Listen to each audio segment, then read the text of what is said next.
I'm Mia. I was 18 when I inherited my mother's house, and I gave it to my father now, 6 years later. But giving the house to my dad wasn't all easy. I didn't want to give it up, but I was cornered into it. If you think I let go of the house easily, think again. I had a bunch of tricks up my sleeve, and I was not leaving until I knew I left them with hell. Let me take you back to how I even inherited the house. When I was 15, my mom was diagnosed with third-stage breast cancer. It was heartbreaking for my family. By the time the doctors had caught it, it was too late to do anything. My mom was given a year to live, and she was advised to get all her affairs in order. In that year, I remembered my mom and my dad having a ton of fights. I didn't know why back then, but I quickly found out right before my mom passed away. The fights lessened when he saw my mother's condition deteriorating. My mother had managed to live past one more year. She knew she wasn't going to last any longer and that she wouldn't see the end of the second year. So she told my dad that he was free to see someone after her. She told him that she wanted him to be happy even after her. My mom ended up living through that year too, but my dad took her consent to go get another relationship seriously. About 2 months after my mom gave him her consent, my dad found someone. He began seeing my current stepmom, Gina. He was so busy with Gina that he stopped coming back home to take care of my mom. When she got hospitalized one last time, he never showed up. I remember being so angry with my dad, I couldn't even believe he abandoned my mother when she was suffering. You have to be a special kind of heartless to do something like that. I remember watching my mom struggling to breathe while she was hooked up to all these machines and just sobbing. I had no one by my side. It was only me and my mom. Mom's parents had passed away a long time ago, and my dad's parents were in an entirely different state. My mom was a single child, so I had no aunts or uncles on her side. I was all alone, dealing with a huge amount of grief. When my mom gained consciousness for the last time, she asked me to hold her hand. I had to stay strong for her because I knew that she felt horrible for leaving me this early. She struggled to speak, but she told me she had to tell me something. Darling, I need you to listen to me. Yes, Mom?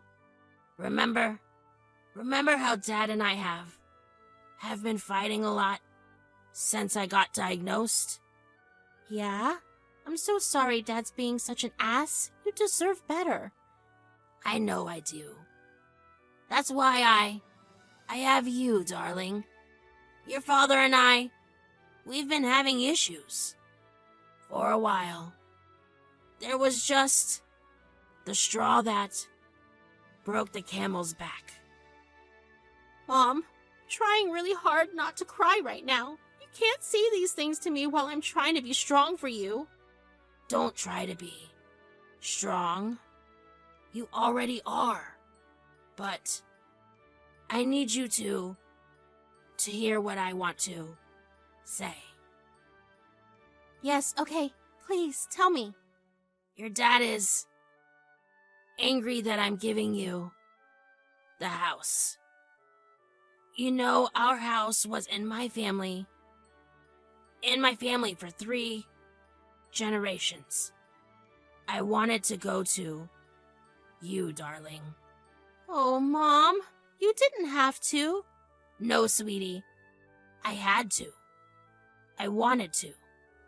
Thank you so much, Mom. But I'm scared that your no good dad will try to take it away from you. I won't ever let him do that. I promise. Good. But if he manages to do that, promise me that you won't let him live in that house peacefully. You don't have to worry about any of that, Mom. I will make living in that house a hell if he ever manages to take it from me. Good. You know I love you, right? Yes, Mom, you know I love you too, right? Yes, darling. I'm so lucky to have you. Me too, Mom. Me too. I feel so tired. Go to sleep, Mom. I'll be right here. Good night, Mimi. My mom never woke up after that. She was gone, just like that. I was glad I got to have one last conversation with her, but I was devastated. I wanted nothing more than to lay in my mom's lap and cry, but she wasn't there anymore. I had to be the one to call everyone, including my dad, to inform them of my mom's passing. My dad showed up at the hospital to sign all the necessary paperwork, but not once did I see any pain or sadness in his eyes. He looked like he had come to sign some unimportant documents. He barely regarded me. He didn't even try to hug me or comfort me in any way. I knew at that moment that I hated my dad. My mom's funeral was arranged by me and my mother's best friend Kira, who had lived across the country. She flew in to take care of things and to take care of me. Meeting her brought about a different kind of closure for me. She told me stories of my mom and her in their youth. She gave me a different perspective of my mom that only made me wish I had known my mom all her life in the same way she had known me for all my life. Kira told me that my mother would speak endlessly of me and told me that my mother had loved me with all her soul and heart. I cried and cried and cried. Kira held me and let me process my grief. She was furious with my dad for the way he was behaving, but she chose to take care of me first. After the funeral and the wake, Kira invited me to stay with her at her hotel for a while. She took me around the city and let me buy whatever I wanted. She did her best to cheer me up. That's why I opened up to her and told her about my mom's last wish. Kira raised her eyebrows. Wow, your father really is a piece of work, huh? Your mother had to use her last few breaths to warn you about him? Yeah, I'm angry about that, but some part of me feels cared for, you know? Of course she loved you, Mia. I know she didn't care that she was in pain when she warned you about your father. She wanted the best for you and wanted to protect you at all costs. Yeah, she was the best. Although I don't know if my dad will actually do something as cruel as that. Baby, your dad barely cared enough to show up to your mom's funeral. I don't think stealing her property from you is more cruel than that. You're right. My God, what will I do if he does something? Simple. You come to me. We'll figure out what to do. You're amazing, you know that? I know, dear. I stayed with Kira for about 2 weeks, and then she had to leave. I was sad, but I was comforted by the fact that she was only a phone call away. I returned back to an empty home.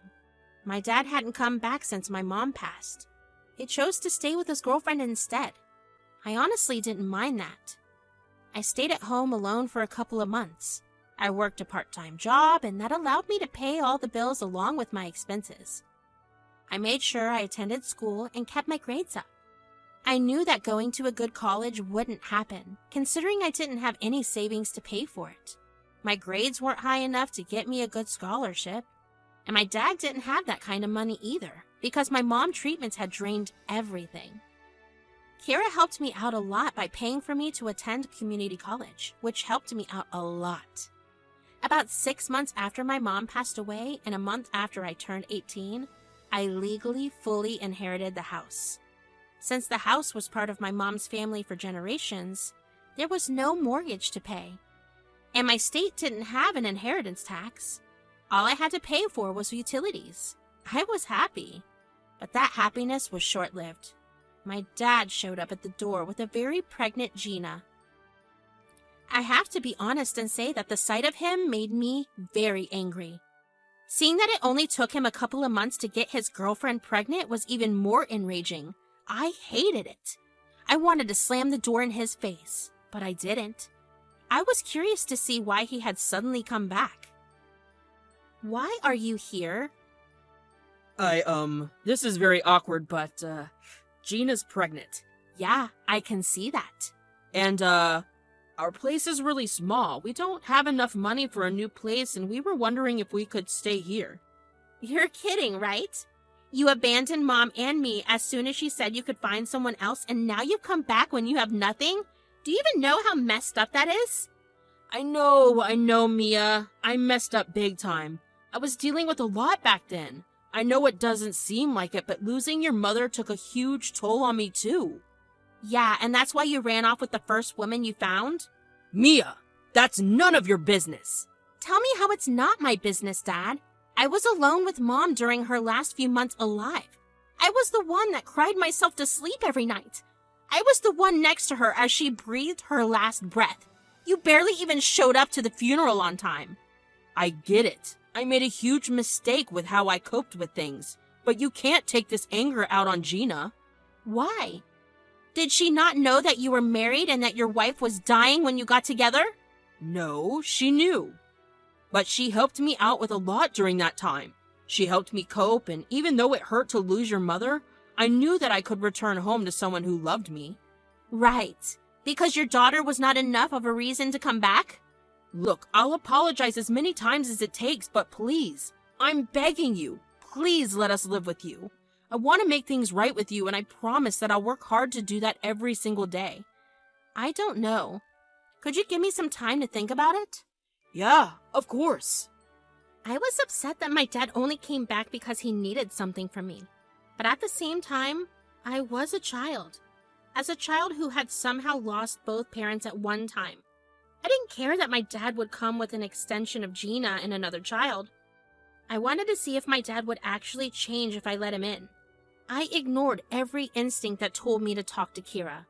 Even though I knew immediately that I would let my dad stay with me, I let the thought marinate in my brain for a while. I was not stupid enough to just let him in. I knew I needed to have some sort of protection. So I decided that I would have a rental agreement written. If my dad wanted to stay at my house, he would have to pay rent. I told my dad that much and he wasn't happy. He tried to guilt me by reminding me that he was my father, and that I was asking him to pay rent to live in the same house that he raised me in. I will admit, I almost caved and gave up on asking for rent, but I remembered what my mother had told me. I told him that I was firm with my decision and that he could either take it or leave it. He grumpily agreed to my conditions. In the following month, Dad and Gina moved in.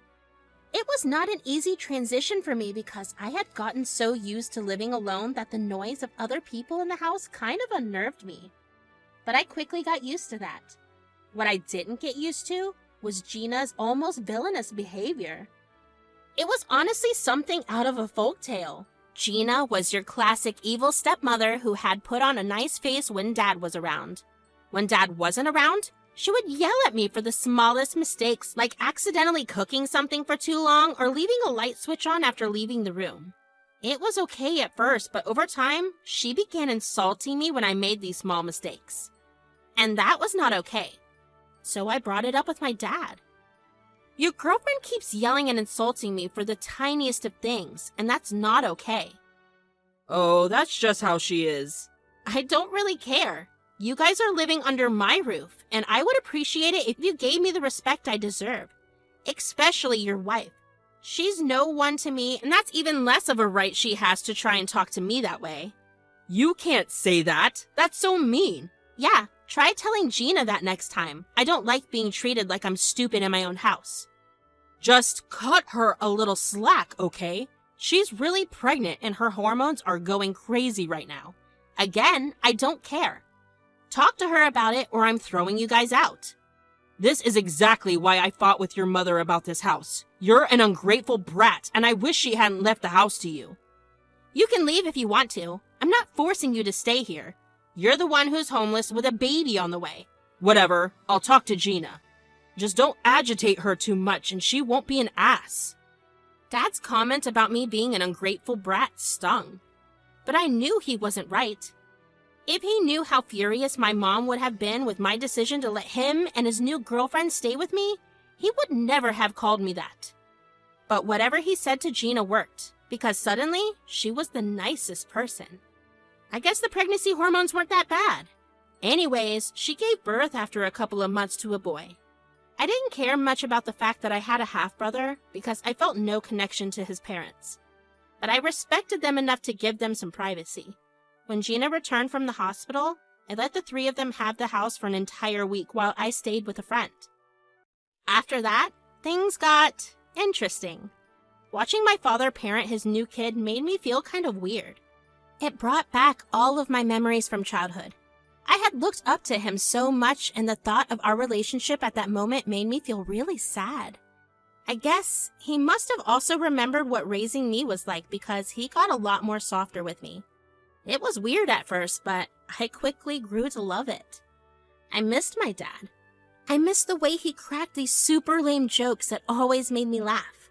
I missed watching TV with him. Well, at least I'd be watching TV while he'd be fast asleep on the couch. I missed coming home to him, asking me how my day was. Getting all back was an insane feeling. I felt happy. I guess that is what softened me up a little too much. One night, my dad asked me if it would be possible for them to stop paying rent because it was getting too expensive with the baby they had to care for. Now, every fiber of my being was screaming at me not to do it, but my heart ached for the child. I knew my dad was an awesome dad, and I wanted that child to grow up with what I had, so I annulled our agreement. That's when Gina's rude, mean girl behavior came back. She would constantly insult me and make rude remarks about my appearance, my work, my style, you name it. She made fun of it. She would force me to look after my half-brother on my days off because she wanted to go hang out with her friends. If I refused, she would call her friends over and they would make so much noise that I would have splitting migraines. You see, I worked night shifts at my part-time job, which meant that I needed to sleep in the morning. But Gina would never let that happen. It got to the point where I dreaded going back home. And then it got worse.